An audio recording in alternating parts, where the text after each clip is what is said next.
Sveiki, šiandien noriu pristatyti jums nesenai atsiradusi įrankį, tai yra Google Street View. Labai džiugu, kad pagaliau ir Lietuvoje galima matyti vaizdus iš žmogaus lygio, iš tiesiog kaip gali atrodyti gatvės ir namai. Taigi, pabandysime šiandien pažiūrėti, kaip būtų galima pritaikyti šį įrankį ieškant namo ar tiesiog norint susižinoti geresnį vietovės vaizdą.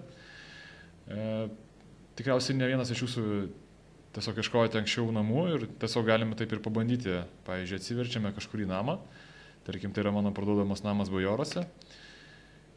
Ir kaip visada matote, yra pateiktos nuotraukos, galima pasižiūrėti, kaip atrodo namas, kaip atrodo vidaus interjeras, bet tarkim, jūs labiau domina, koks yra šio namo privažiavimas, kokie yra kaimynai. Taigi mes galime tiesiog paieškoti šio namo Google Maps'ose.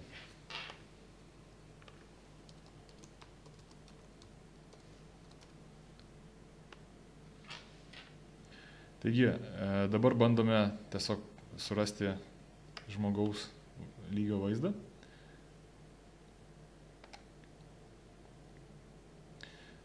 Taigi dabar matome, kad tai yra šis namas. Ir ką mes galime dabar čia padaryti? Mes tiesiog galime pasižiūrėti, kokia yra gatvė, kur randasi šis namas, kokie yra kaimynai. Pavyzdžiui, matome, kad šiuo metu gatvė dar nėra asfaltuota. Taip pat matome, jog kaimyniniai namai yra gan neblogi. Taip pat galime prisitraukti vaizdą ir pažiūrėti mūsų dominančias detalės. Taip pat galime pavažiuoti aplink ir namą ir tiesiog pamatyti galbūt tą patį namą iš kitų kampų.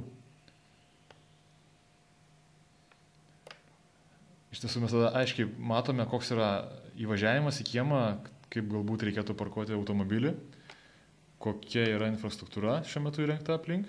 Matome, kad yra dujų dėžutė, ten prieš tai matėme, kad yra elektros skydinė. Čia taip pat galime pamatyti ir sklypo ribas, galbūt šiek tiek pasižiūrėti į kažkokios architektūros detalės.